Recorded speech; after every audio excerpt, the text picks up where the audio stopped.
Welcome to B.ISA. Be with adults in an ISA. Be inspired with stories from Africa. This is a YouTube show where values, passion, and environment comes to life. It's a space for promoting stories within Africa, commending initiatives, and recommending solutions. We look forward to connecting with you and inspiring you with stories from all over Africa. Don't forget to press the subscribe button and follow us on all our social media pages. It's I, Augusta Solensi, with Be Inspired with Stories from Africa. We come together. B.ISA with Betty. 17 years ago, I can vividly recall waking up to a pool of water and my parents lifting up our personal belongings using bricks. I would ask myself, when would all this end? They would order us to take pills and fetch the water out of the house. Like they say, it's incomplete without challenges. You are either made from it or unmade by it. Finally, the house got burnt and we moved to the most notorious area, and that was in Nigeria, Ajulule. This is where criminals are made and teenage pregnancy rampant. Thankfully, I'm no longer there. I'm here today with you.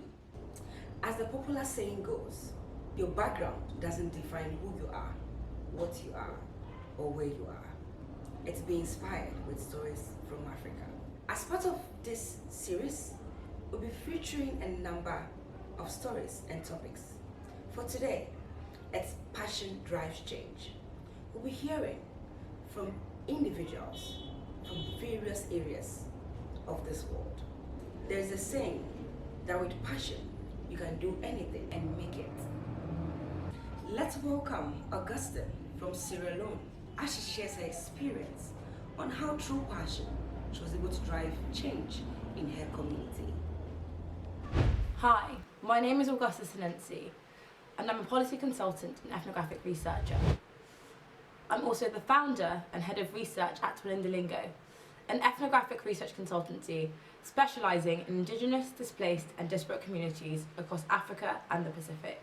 So if you can't tell from my accent, I'm actually English. I'm from the UK, but for the last 3 to 4 years, I've been flitting between my home in London and living in parts of Europe, Africa and the Pacific, where I've been fulfilling a number of different research briefs and contracts. At the moment, I'm kind of based in and around different parts of Africa, but if I was to be really specific, I am currently living in the Gambia in an area called Bijilo, where I'm wrapping up a few weeks of field research before I move on to my next African country. I think that my childhood had an enormous role to play in kind of the current trajectory of my life and in who I am as a person. I think that having parents that encouraged me to be a free thinker, to question and to speak truth to power on matters and issues that I felt were wrong or were not a universal truth or objective truth, meant that I grew up being quite fearless and outspoken. And in my childhood and adolescence, I spent a number of years working and volunteering for different NGOs, advocacy groups. I worked with genocide survivors, Holocaust survivors, refugee people, and also represented my local youth constituents at a county level, at home. But I also think that growing up with parents of Solonian ancestry, but being raised in a British household, it created this sense of duality in my experience. I grew up speaking English, and although my parents spoke to me in Creole, or Aki as it's called nowadays, I was never encouraged to speak Creole back. The sentiment being that, especially I think it's quite common amongst a lot of migrant communities in the UK, is one of assimilation.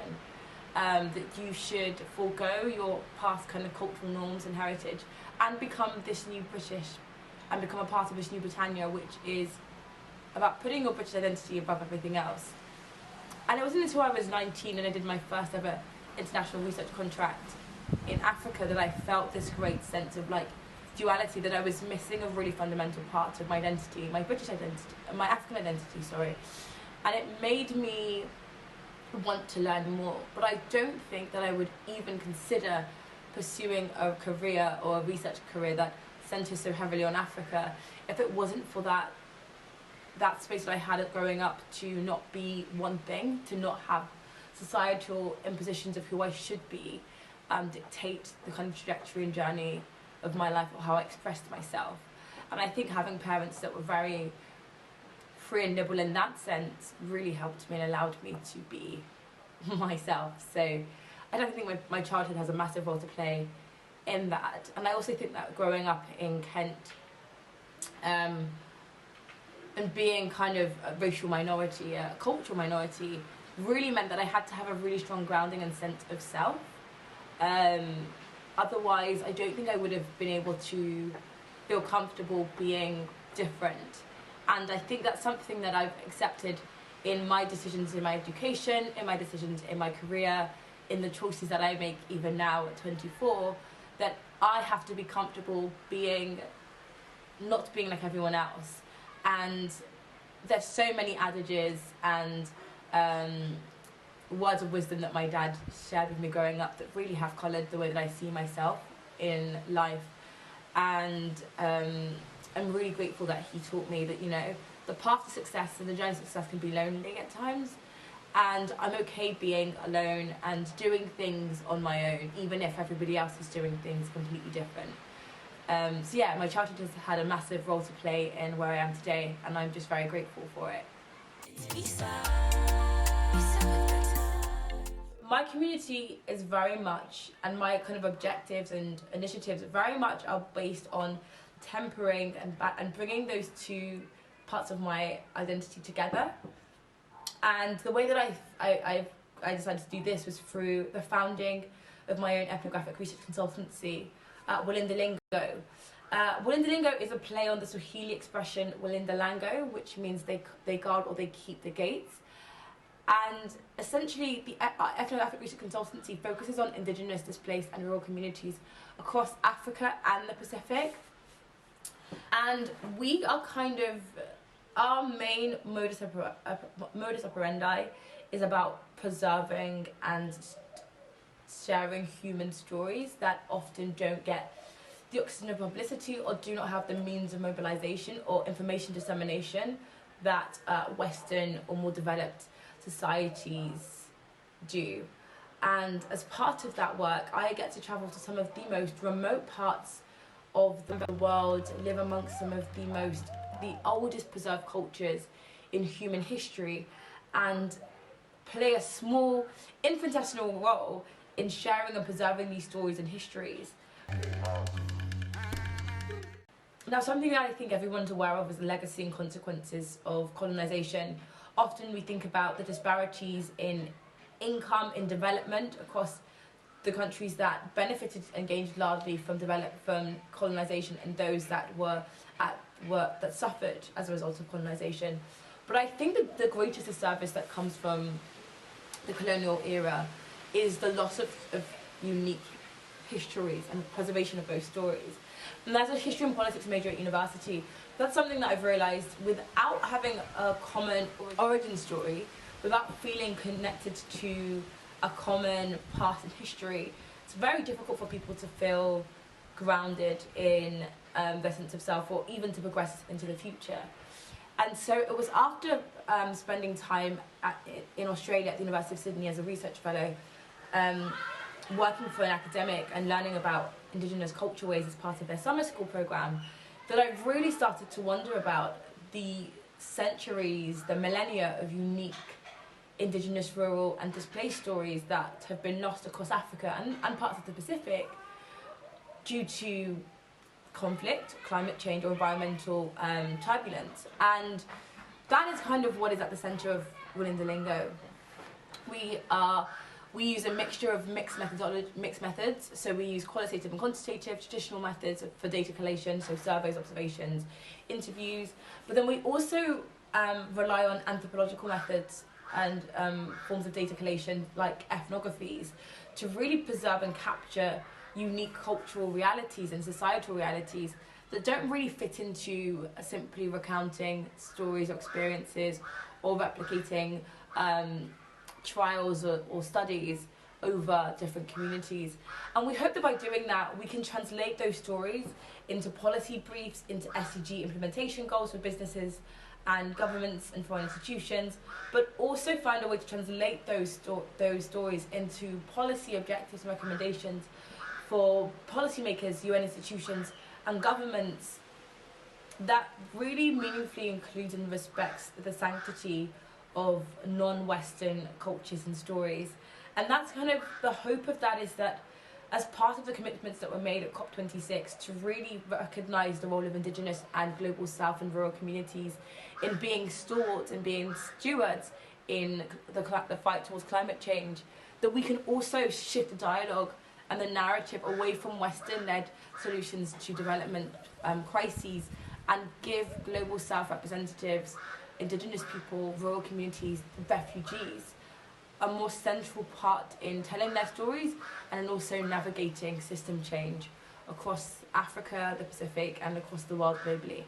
And I think leading on from that, the impact of William Delingo, I hope, and I'm seeing increasingly, in the mere fact that I'm given an opportunity to speak on platforms like B.ISA, is that we give these communities a sense of empowerment that isn't just about aid or platitudes or acknowledgements of country, but we give them the chance to meaningfully decide and regulate international policy objectives and standards.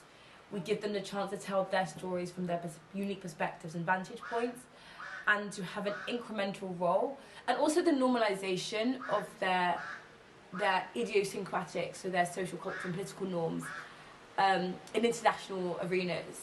A lot of the time when we talk about unique cultures and histories, when we talk about Indigenous, traditional or rural communities in the Global South, it's always done with this air of mysticism, that they're so unique. We look at these communities as specimens for social inquiry and for beguilement, rather than recognising that these are normalised systems and cultures that exist. And I hope that through Lingo's work and efforts, we are starting to see a shift, a cementation of post-development, accepting that development doesn't have to just be based on Western metrics and indicators, but can be born of the cultures of the societies that exist around the world.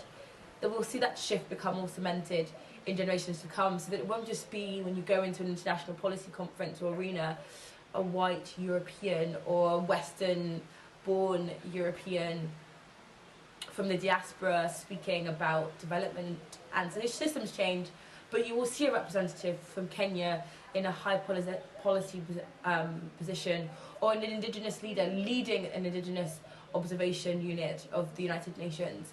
And I hope that that's something that we are working towards and will be cemented over time. I think that individuals can do to try and drive change in their community, I think it actually starts with a change in mindset.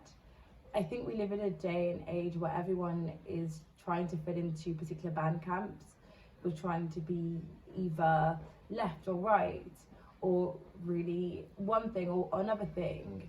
And I think in Africa in particular, there seems to be this like predominance of trying to aspire to be like some pseudo Western culture that is really far removed from your own experience. So for example, I've noticed a lot doing research and speaking to young people in West Africa that there seems to be this weird like idolization of like reggaeton, so Rastafarian culture from the Caribbean, or like African American hip hop culture, or rap culture from the UK, and there's no real sense of like Africanism, of like a unique African identity. And so it means that when people go and think about solutions for innovating and creating change in their own community, it's often mirroring the blueprint of a Western concept or of what someone's done before, that doesn't really lead to like lasting impact and meaningful development in your societies.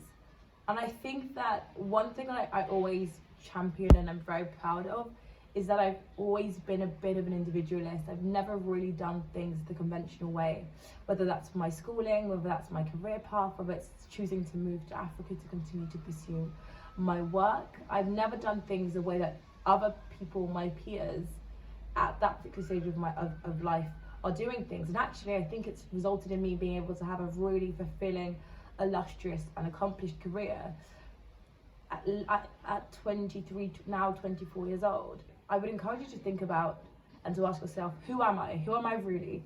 Divorced of all of these pop culture, all of these societal and social expectations, who am I as a person?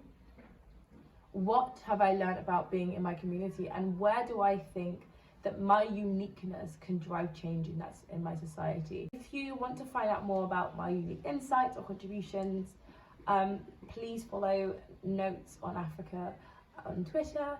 You can connect and follow me on my Facebook page, where I upload all of my conferences, speeches, any press interviews and stuff that I do onto that platform.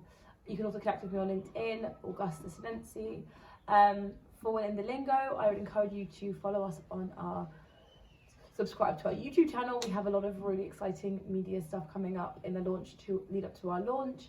And after our launch, you can follow us on our LinkedIn page, where we'll be announcing any volunteer positions, but also paid roles, and most of our roles will be paid. We've got even payment for your labour, so that's really exciting, and those can be done remotely or will be based in various African countries and some European and Pacific ones as well. Check out our landing page, which you should see on the screen now, and sign up to our on MailChimp so that you know when we launch. And I guess the only other thing that I would encourage you guys to do is just read, think critically, and engage with topics that make you uncomfortable, not only from the position or opinions that you agree with, but from ones that you don't understand. And I think if we have more